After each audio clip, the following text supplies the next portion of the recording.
What's up, guys? I am back with a video this time about another Bandai Star Wars model kit to review. So it's been a while since I've done one of these, but after seeing The Last Jedi twice, I decided I would go ahead and stop by Hobbytown and pick up another one. So I actually bought this one before going to see my second screening, and I brought it home, built it yesterday. It only took about a half an hour to finish. And this one we're going to be looking at today is the First Order TIE Fighter. This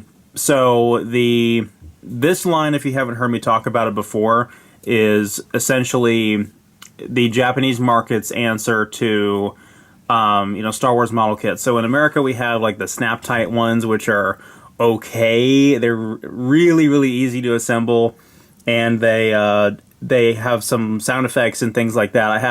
I have a Poe's X-Wing from that series. But the Bandai ones are very, very nice, but they're also very difficult to come by because there are certain regulations around importing them because of the English market and, Hasbro and Disney having exclusive merchandising rights for Star Wars.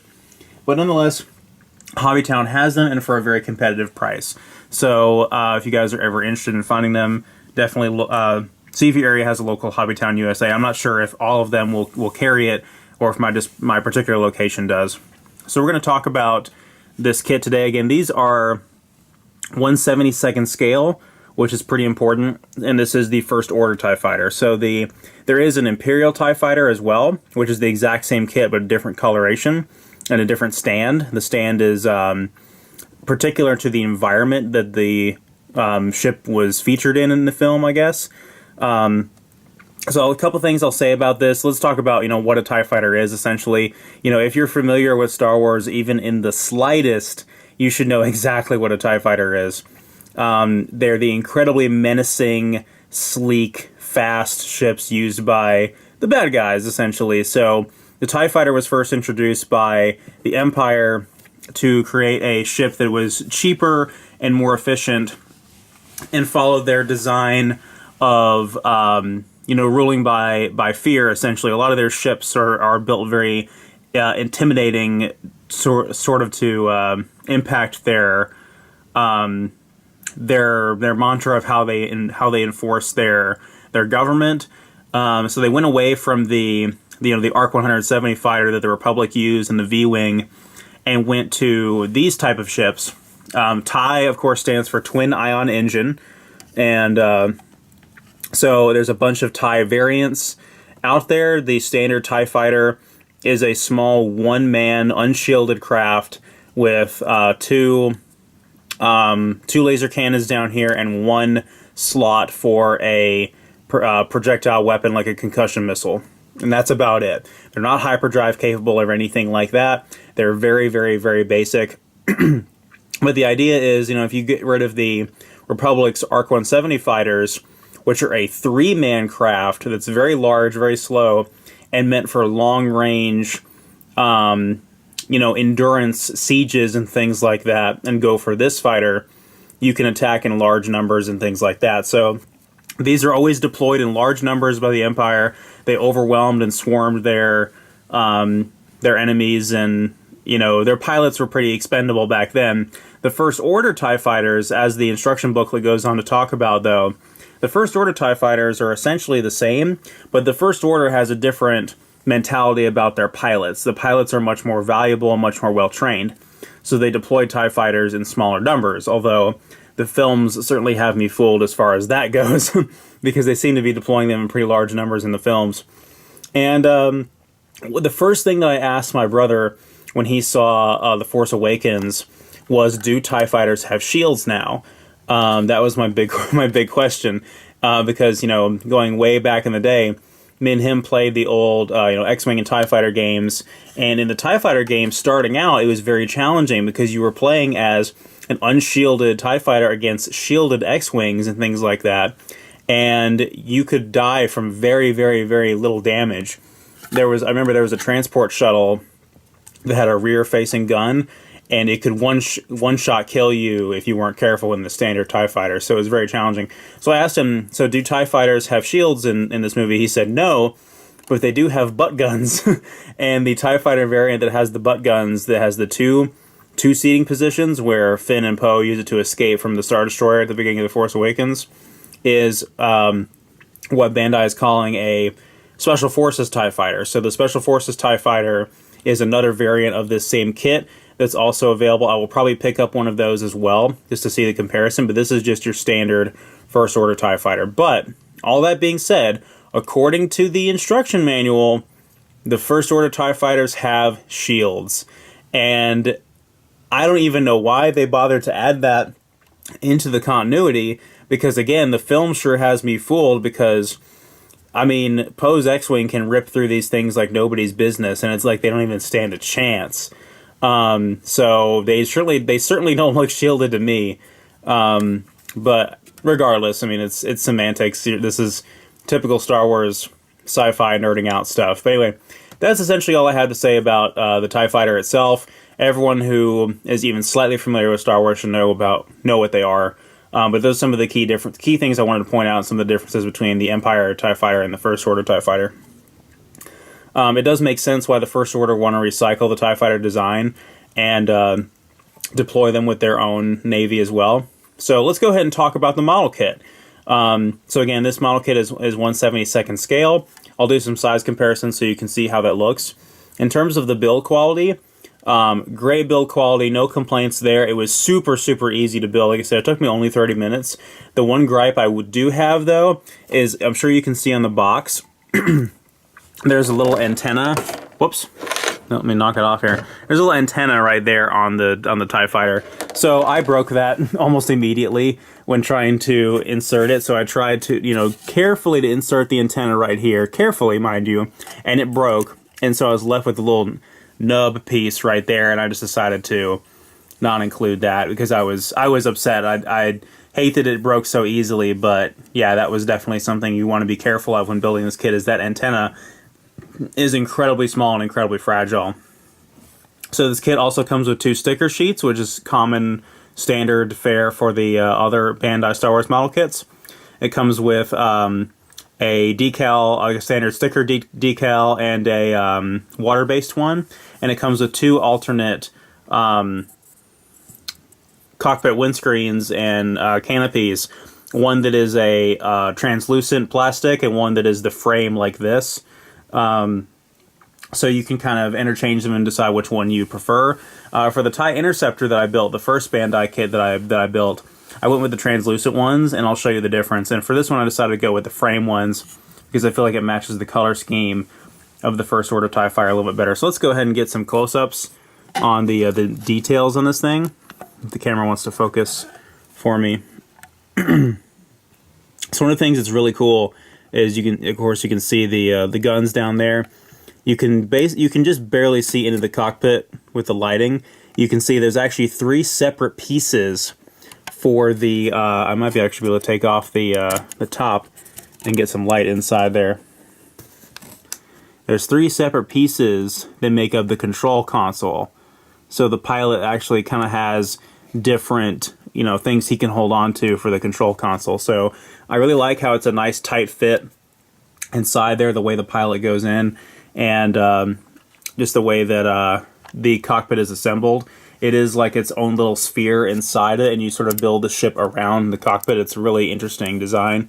Yeah, overall the build quality is great. Another gripe I will say, though, about the build quality and the kit itself is the black frames for the wings. When I was cutting those out, the points of contact on the printed, the plastic sheet that they're printed on, there's, the tabs that connect it to the page.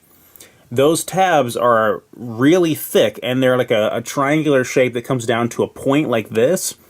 And so you obviously try to cut it at the thinnest point possible, but it's really hard to get your pliers in there and cut it cleanly. And I was really worried about just the amount of force it would snap the TIE Fighter's wing frame in half. And there actually was a point where it did actually suffer some damage as a result of that, if I can find where it happened. If I can't find it, that's a good thing, because that means it's pretty incidental. It's somewhere on here. I'm not going to worry about it. But yeah, that was definitely something I was... Oh, here we go. You can see on the inside of the wing on this side, you can see there's a cut right there in the wing, and that's from trying to snap those pieces out. So I would definitely say that that is a design flaw, one I don't necessarily care for. So let's show off some of the other accessories that this thing comes with, as well as some of a size comparison with some of the other kits. Okay, so here we go with the TIE Fighter on its stand.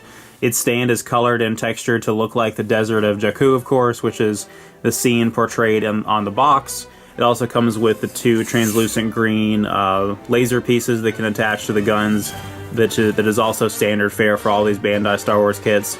So the bases are not necessarily articulated so much as they are on like little hinges, and so you can articulate them at several key points to give the ship angles like this, which I think looks really cool for this TIE Fighter. The other kits I don't have on angles like that, so I'm gonna keep this one displayed like this. I think that looks really cool, and I'm really glad that these kits come with a base standard. I think that's a really nice addition. So quickly we'll do a size comparison. Here is the TIE Interceptor. Obviously this is an Imperial TIE Interceptor. The first Bandai Star Wars kit that I built, as you can see, they're pretty close to the same size. It looks like the TIE Interceptor has a larger cockpit section, but it's obviously because of the shape of the wings, it's shorter in height. And you can see the stand for the TIE Interceptor is based off of either the surface of the Death Star or the surface of a Star Destroyer, based on when they would be on screen. So as you can see, they do look really cool side by side. They have a lot of the same detail work. This is what I was talking about with the cockpit, though. You can see with the Interceptor, I have just the translucent plastic, and this one has the frame. And I wish that that were not the case, frankly. I wish that it was just one piece that had the frame like this, where the holes in between were filled with the translucent plastic for windows. And I know that's a lot to ask, and that would probably, maybe jump up the price or the build quality of the kit. But considering how Bandai was bragging about how they could inject the mold and print with multiple colors, I don't see how they couldn't do that. Especially because their substitute for that is just a sticker to go over the translucent one to make it look like that, which I don't think is a good substitute, really. I would like to see just one piece that is what I described. So you can see the difference in the coloration between the Empire ties and the First Order ties. Obviously, it's almost like they're reversed, where the gray is the secondary color and the black is the primary color, which is the opposite of what the Empire ties have. I think that's actually a really cool look for them. It does look very menacing and very dark, so I think that's pretty cool. So let's do another size comparison really quick. This is one of the Star Wars Black Series figures. This is one of the clones from the clone collection I have, and this guy stands 6 inches tall. All of the Black Series figures do. Well, there's a Black Series figure. There's Black Series figures that are 3 inches and Black Series figures that are 6 inches. So as you can see, it actually stands taller than the TIE Fighter on its base. So that kind of gives you an idea of how small these guys actually are. And, if they claim that this is 1/72nd scale, then I guess they're claiming that these ships are not as big as we give them credit for. But when you compare the size of the pilots that go inside them to the ships themselves, it kind of makes sense. And then finally here, he's like all up in the frame right now. Here's a size comparison with a Zoid, the Hasbro D-Bison that I reviewed a long time ago. And I'm not even like putting him really up close to the camera or anything. I'll put them side by side, and you can see the sheer size difference. So again, both 1/72nd scale. So they're comparably the same size as to what they should be. Of course, that's all subjective, considering there's not a real life example of what these things would look like. We're just taking dimensions that we are told these things are scaled to and just scaling them down. But the Star Wars ships are considerably smaller than the large motorized Zoids at 1/72nd scale, which doesn't really... All that really is a testament to how large Zoids are, if anything else. Alright, so that about does it for the First Order TIE Fighter, so I hope you guys enjoyed that. If you have any questions, please let me know. Or if you have any other thoughts you'd like to share on the Star Wars Bandai model kits, please let me know. I'm a huge fan of these things. I really, really hope that we can get some Clone Wars ships licensed in the future. I would love to have an ARC 170 and a V-Wing. I would absolutely, absolutely adore that. I'm still planning to pick up the Special Forces TIE Fighter, the Resistance X-Wing, the regular X-Wing, and the Y-Wing. And I think they also licensed... I don't know. They haven't licensed Kylo Ren's TIE Silencer, but I would absolutely love to see that as well. I would definitely be picking that up. Also, I got the AT-AT one for Cheyenne, which is a kit that's in a box twice this size, so it's a much larger, more expensive kit. And but it's also 1/44th scale, so it's going to be overall smaller, but it's going to be scaled down, but it's a bigger, more complicated kit to build. So I'm curious to see what she thinks of that when it's fully built, and maybe she will allow me to do a video for it when it is fully built. Of course, I won't be able to fully speak to the build quality of it. So the next model kit video we have is another Zoid. I'm going to be finally doing the HMM Lightning Sykes, which I've had built for quite some time now, and I'm finally getting around to doing the video for it. And as you can see in the background there, a little bit of foreshadowing to some future Zoids videos. You can see over there in the background, just kind of stacked up in the corner. Yeah, I'd like to apologize about how every single figure or model video I've done recently has been in a different location or a different setup. And that's just because my primary location I used to use is currently being occupied by somebody who's using it for other things, and it's just a mess. It's a disaster. So I'm waiting for that to be over with so I can clean it up and go back to using it. So hopefully we'll have that for the Lightning Sykes video. So this is going to be the last model kit video that I will be posting in 2017. So Happy New Year, guys. I really appreciate all the feedback and support you've given me to all these model kit videos, and I'm looking forward to a very happy 2018. I hope you guys have a good New Year, and I will see you guys in 2018 with some more Star Wars Bandai model kits videos.